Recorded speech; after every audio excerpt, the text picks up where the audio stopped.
Povo de Deus, está no ar mais uma edição do nosso Arquivo 21. E hoje eu quero mostrar para você uma reportagem pra lá de especial. Em 2013, a nossa repórter e hoje apresentadora do jornal, a Renata Moreto, esteve em Conceição do Araguaia, estado do Pará. E ali ela fez uma belíssima reportagem sobre a missão dos padres dominicanos naquela região. Vale a pena conferir. E diga-se de passagem, as imagens do cinegrafista Rafael Turquetti ficaram um show à parte. Vamos ver!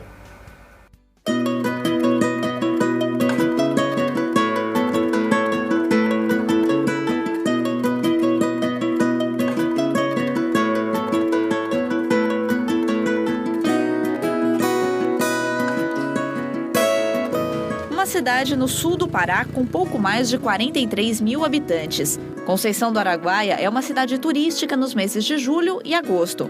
As praias, formadas nas margens do rio Araguaia, atraem pessoas de todo o país. No resto do ano, a cidade é tranquila e os moradores desfrutam desde o nascer do sol as águas mornas do Araguaia.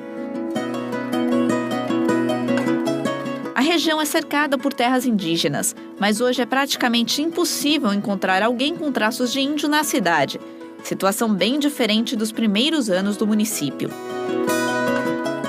A história de Conceição do Araguaia começa aqui, no rio Araguaia. No fim do século XIX, Frei Gil Villanova, um francês da Ordem dos Dominicanos, navegou 100 quilômetros até avistar lá na margem alguns taludes elevados. Esse era o sinal de que ele tinha encontrado a tribo dos Caiapós. E aí começava a missão do Frei Gil. Ele queria educar e evangelizar as crianças e formar uma comunidade com os índios, que mais tarde daria origem à cidade e à diocese de Conceição do Araguaia. Frei Gil fez antes algumas tentativas no sul, Goiás também, e acabou chegando até essa região, a região talvez mais isolada na época. Só que também já haviam passado por aqui alguns missionários aventureiros, rapidamente, como também alguns exploradores.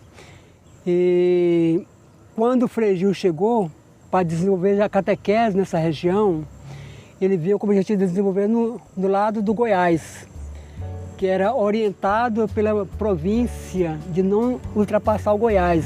Só quando ele chegou aqui, ele se encantou. O começo da relação entre Frei Gil e os índios Caiapó foi difícil. Para se aproximar deles e dos Carajás, o francês contou com a ajuda de um brasileiro. Frei Gil era uma pessoa carismática, que tinha uma facilidade de conquistar, mas também favoreceu muito o entrosamento de Frei Gil com Inocêncio Costa em Barreira de Campo, porque Inocêncio Costa, o fundador da Vila Barreira de Campo, já havia desenvolvido um bom relacionamento com os Caiapós. E isso facilitou Frei Gil entrar nesse relacionamento também amigável com os Caiapós. A tribo dos Caiapó é conhecida pela bravura e pela força. Eles eram temidos não só pelo homem branco, mas também por outras tribos. O povo Caiapó, ele se estrutura tendo como base a organização militar, podemos dizer, no sentido que desde criança eles crescem treinando para ser fortes, para ser robustos. Só para dizer, desde crianças, ele antigamente usava, agora usa miçanga, fazem corrente feita de miçanga e eles enfeitam o próprio corpo, quase carregando pesos e aprendem a nadar com pesos no corpo para conseguir vencer a correnteza da água. Até o nome, Caiapó, foi dado por outra tribo indígena. Caiapó é o nome dado pelos índios Juruna, no Mato Grosso, aos Caiapó. Quando eles encontraram os Caiapó, que são conhecidos também como os Mebengocré, eles se autodenominam Mebengocré, porém a antropologia adotou como nome para este povo Caiapó, porque os Arara, os Juruna, vendo os Caiapó, disseram cabeça de macaco, porque o rosto pintado de vermelho e de preto, como eles costumam se pintar, logo apareceu aos olhos dos índios Jurunas rostos parecidos a um certo tipo de macaco. Então, Kayapó. A organização deles também está na aldeia. Todas elas têm o mesmo formato circular. As quikrés, como são chamadas as casas, ficam em volta da casa central. O círculo é mesmo para se cuidar um com o outro, para se proteger também, porque é um formato antigo, né, de defesa também. E essa Casa dos Guerreiros que está aqui no meio é o que eles chamam o Congresso, né? É onde se tomam decisões políticas da aldeia, onde se tratam as coisas importantes e as coisas que são decididas nessa Casa dos Guerreiros, aí é isso que vai para frente. As funções entre homens e mulheres na aldeia são bem divididas. Em ordem política, né? O cacique, o principal do grupo, né? Os caciques, os chefes dos guerreiros, que são aqueles que vão defender também as decisões dos caciques, né? E agora, na questão que você falou matriarcal, é assim, né? Aqui no político, aqui interno, né? E no político externo, é os Kayapó que vão mandar lá os homens, né? Mas em casa quem vai mandar é a mulher. Então, pelo que eu tenho percebido, muitas decisões que se tomam aqui na Casa dos Guerreiros, as decisões das mulheres também são muito importantes, porque vêm de lá de casa, então já elas aconselham os maridos. A pintura corporal também é função das mulheres. Só elas podem pintar os outros integrantes da aldeia e até os visitantes. A tinta é uma mistura de jenipapo com óleo de babaçu. O desenho é inspirado em animais e hoje é símbolo de beleza, mas a origem dela é marcante na história Kayapó. Na sua origem, ele conta que teve fatos, né, que a pintura corporal significou separação dos outros. Então, teve um fato de caça, no caso, Kayapó foi discriminado, não recebeu a sua parte, e com o carvão e a cinza com que tinha sido assada aquela caça, ele jurou vingança contra aqueles que não tinham dado e deixado para ele a parte estabelecida da caça que ele tinha feito com outros grupos. Então, a primeira pintura foi muito grosseira, muito assim, com as mãos, né? Mas ele disse, eu não sou mais amigo, eu me separo do grupo, eu vivo o meu grupo e se afasta e depois vai naturalmente criando novos estilos de pintura, etc. Foi enfeitando. As crianças exibem orgulhosas suas pinturas. Entre uma brincadeira e outra, elas olham curiosas para a câmera.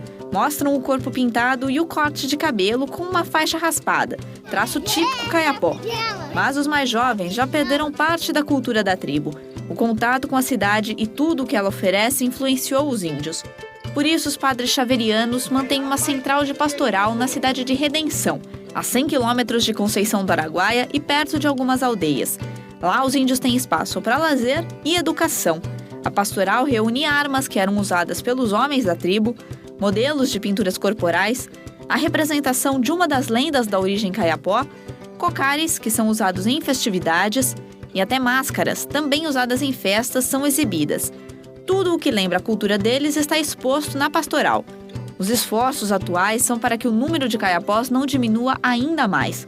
A estimativa é que existam cerca de 7.000 em todo o país, número baixo se comparado a relatos antigos. A gente tem os testemunhos dos índios, né? O que falam os antigos.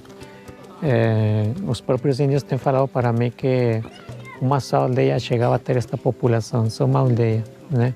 Então era outra articulação de aldeias, né? E na consciência, na história deles, tem uma que chamava Pucatoté, que foi uma grande aldeia, onde teve grandes caciques, né? E depois teve um homem que chama Cureren, que ele se separou e formou outros grupos, né? Que foi aquele que trouxe para cá os Kayapó.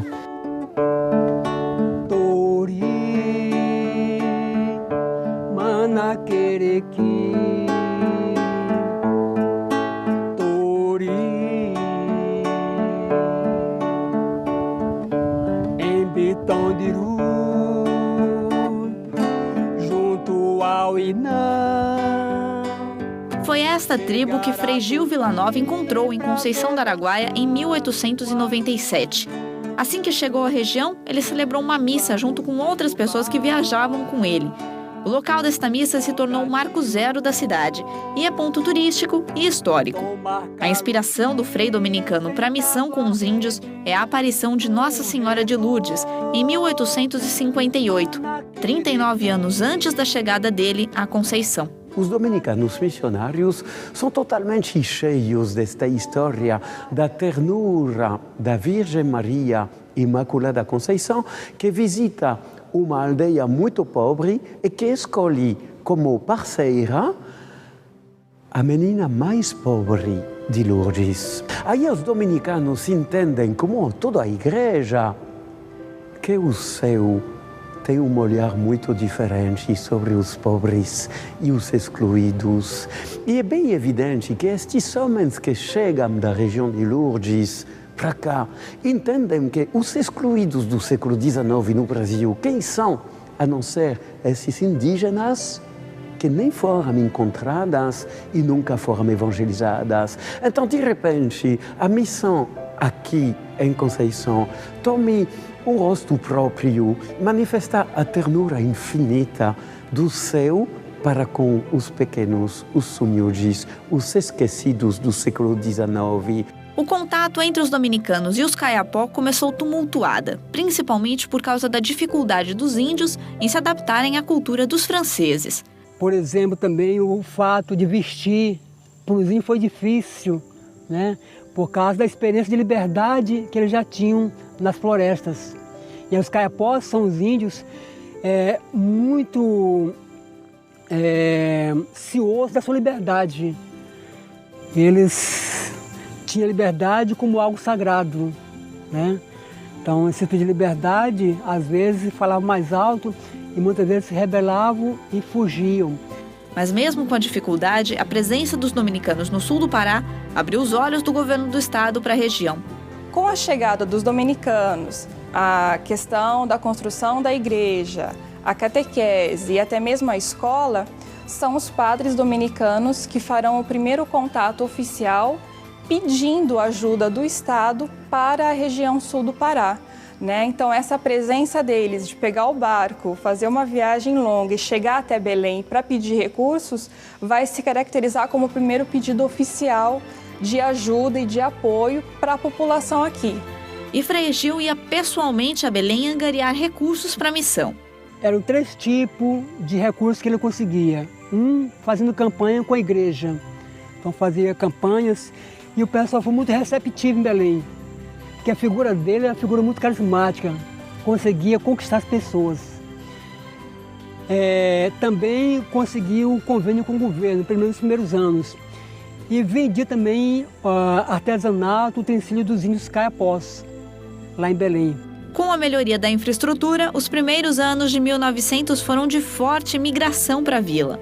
Eram pessoas convidadas do fundador, Frei Gil, que vieram naquela época norte de Goiás, hoje Tocantins, principalmente o pessoal lá de Pedro Afonso.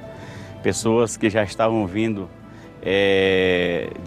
do Maranhão, à procura de melhoramento de vida e que com a chegada de Frei Gil aqui e a criação de um núcleo de habitação, então essas pessoas vieram habitar a Conceição do Araguaia. Eram maranhenses, eram cearenses, piauienses.